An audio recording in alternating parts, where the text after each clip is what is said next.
I've never actually been in a single physical fight in my entire life. I don't want you to think I'm some kind of wimp, though. I mean, I have been in some fairly heated arguments. I mean, you could even say, shouting matches. But amazingly, I've never been in an actual physical fight. I say amazingly because where I grew up, it was very difficult, or as we would say, wicked hard, to not get into fights. I grew up in a very Irish Catholic family in a very Irish Catholic suburb of Boston, and, well, let's just say that sometimes stereotypes exist because they're at least in part true. My people love to fight. And to make matters worse, I grew up playing ice hockey, and ice hockey players really love to fight. But it was never my teammates who gave me the hardest time about not fighting. No, it was my mother. See, my mother was a fighter. She was tall and skinny, but she was tough as nails. And she loved to fight.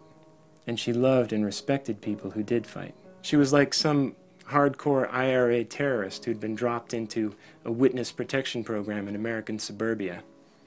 And she'd drive around this little town that I grew up in, just, honking her horn and giving people the finger. What?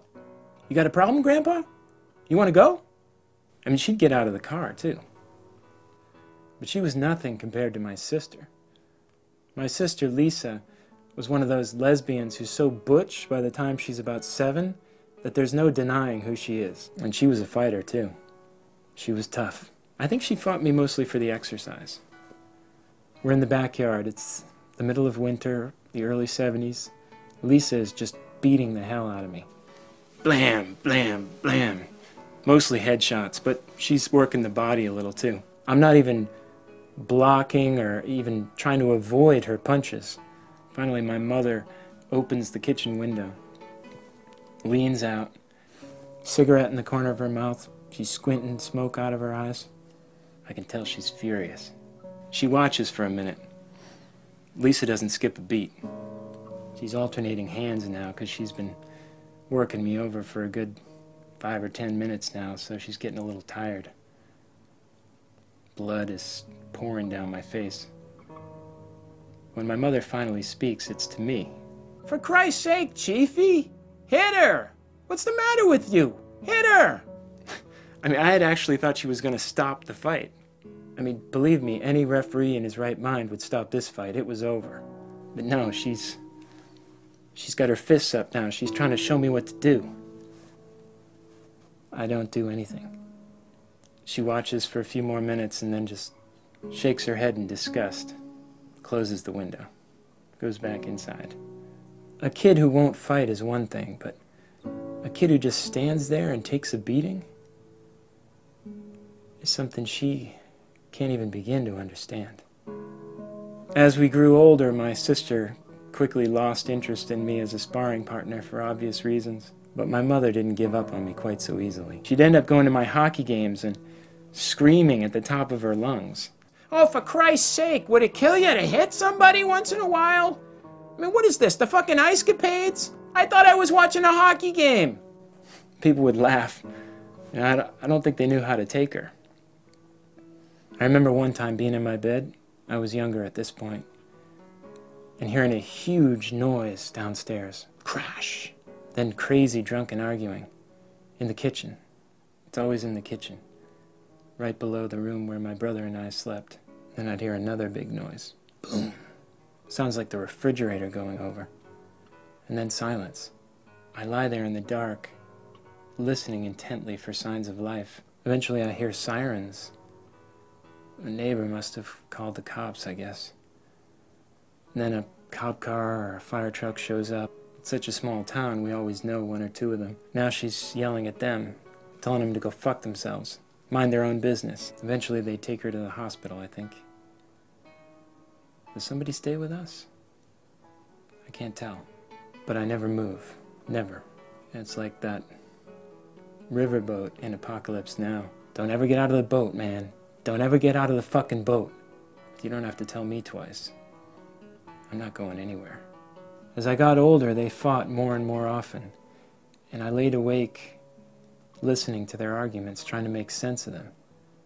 But they didn't make any sense. She's pissed off that he's gone all the time. Never mind that he's working 2 jobs and going to night school on top of it, but she just blasts him when he comes home so hard that it makes him stay away longer the next time. Nobody else had any idea what he was dealing with. I never understood it myself. Nobody did.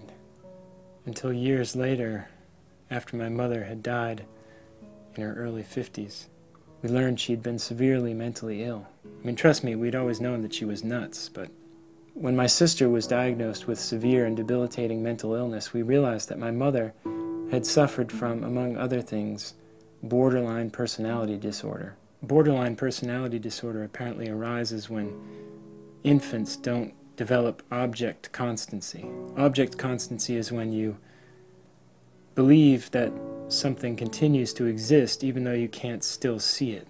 So when my father left the house every day, whether it was to go to work or to go down to the corner store, my mother believed that he'd left for good.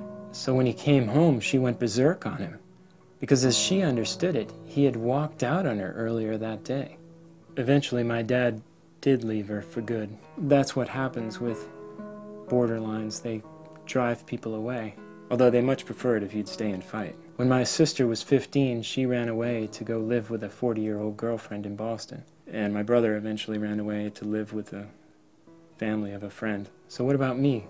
Why didn't I leave? In the end, it's about self-preservation. In my first grade classroom, we had a chameleon. And when it was explained to me how he adapted to survive, I was in awe. Dangerous situation? I think I'm just going to change colors and blend into the background. How nice it would be not to have to fight or fly, to have some little trick. Me, I didn't have any trick. I couldn't blend into the background like the chameleon or play dead like the possum. I was transfixed, paralyzed, simultaneously fixated and checked out. In some situations, it makes more sense to just take a few punches. You wait for your opponent to wear down, to lose interest, eventually to go away. Sometimes it's all you can do just to survive.